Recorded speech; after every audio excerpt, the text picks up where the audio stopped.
Kuasa hukumnya mengatakan bahwa terkait masalah uang 4M ini sudah selesai. Apakah dari pihak abang, apakah memang benar sudah selesai seperti itu? Nah, begini ya. Pertama-tama saya sampaikan bahwa kalau persoalan itu sudah dikembalikan, artinya urusannya Niki dengan Bunda siapa namanya? Bunda Queen ini sudah selesai. Tapi kalau ada pertanyaan bagaimana hukumnya LP-nya? Ya. Nah, perlu saya kasih tahu. Namanya laporan polisi ini ada dua. Ada delik aduan, ada delik umum. Ya. Nah, kebetulan yang dilaporkan ini adalah delik umum. Nah, kembali lagi ke definisi pidana itu bahwa kalau pidana itu negara yang memberi sanksi, ya kan, melalui alat-alat negara, polisi, jaksa dan hakim ini tadi, ya kan. Nah, pertanyaannya kembali lagi, lah ini kan uangnya sudah dikembalikan, bukan berarti itu pengembalian uang itu menghapus pidana, ya kan, menghapus pidana. Nah, terus bagaimana? Lah, ketika ini misalnya sudah, walaupun misalnya itu sudah dicabut oleh pelapor karena ini delik umum, maka itu menjadi kewenangan polisi. Apakah polisi mau menghentikan atau tidak? Namanya pidana itu tidak ada alasan pemaaf sebenarnya. Ya, itu salah satu asas hukumnya. Tidak ada alasan pemaaf.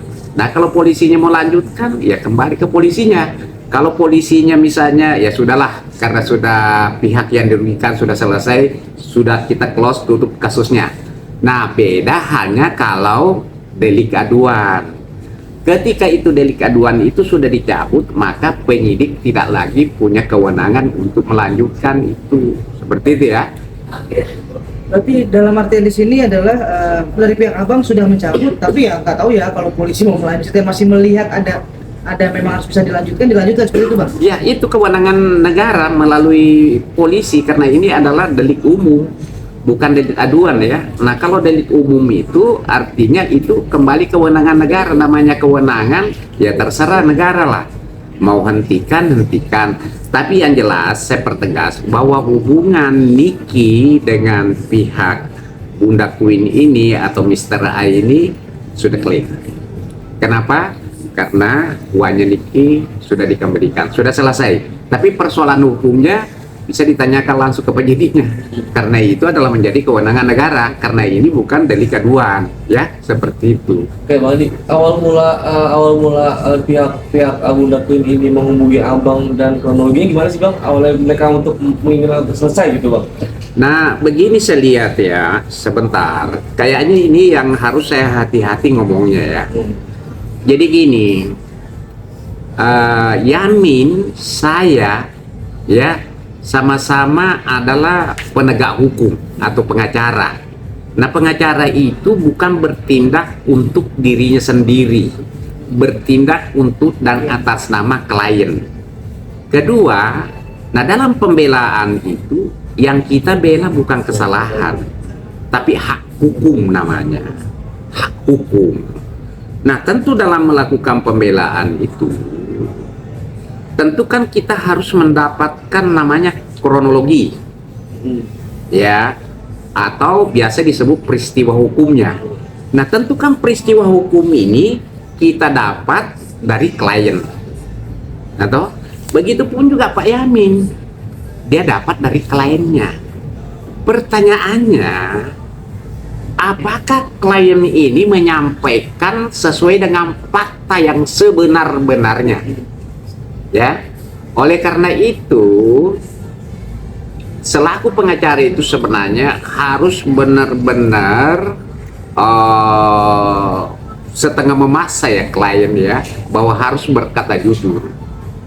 Oleh karena itu di dalam kode etik itu disebutkan bahwa kita tidak boleh membocorkan rahasia klien itu, sekalipun juga surat kuasa kita sudah dicabut. Kenapa? Tujuannya supaya klaim kita ini benar-benar terbuka. Nah, ini ada yang masalah saya lihat ini. antara Pak Yamin dengan pihak kami sama-sama berbicara di media.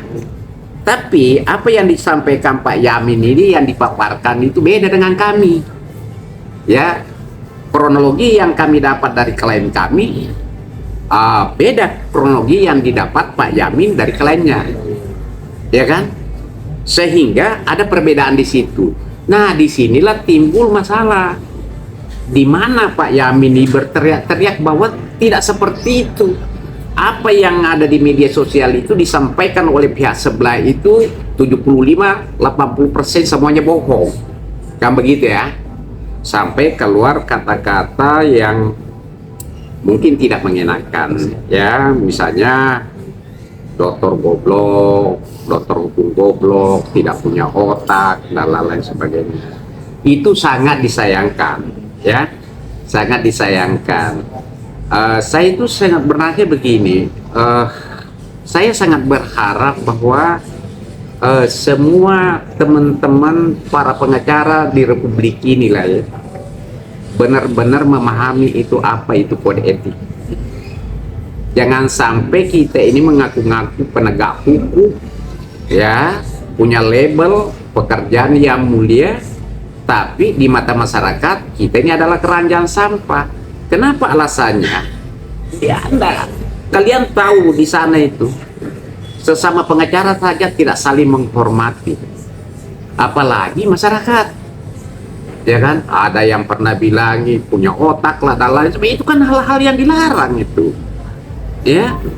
Makanya pengacara ini benar-benar wajib menghormati semua pihak dalam hal menangani perkara. Tidak boleh mengeluarkan kata-kata kasar kepada siapapun, dan sesama pengacara itu wajib menjaga namanya solidaritas.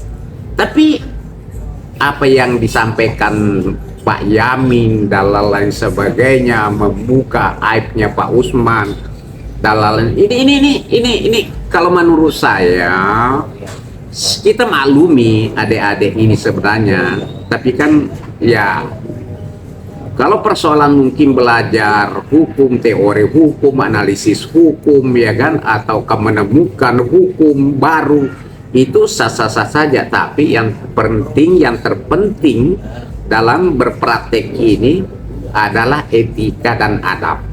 Itu yang benar-benar harus dijaga, ya.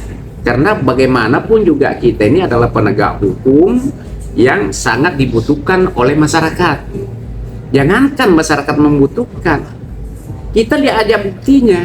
Polisi bermasalah cari pengacara, jaksa bermasalah cari pengacara, hakim bermasalah cari pengacara, pengacara bermasalah cari pengacara. Begitu pekerjaan ini sampai diberi gelar adalah pekerjaan yang mulia.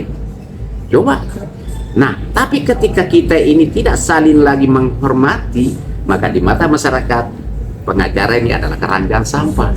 Ya kira-kira gitu ya. Ada pertanyaan lain?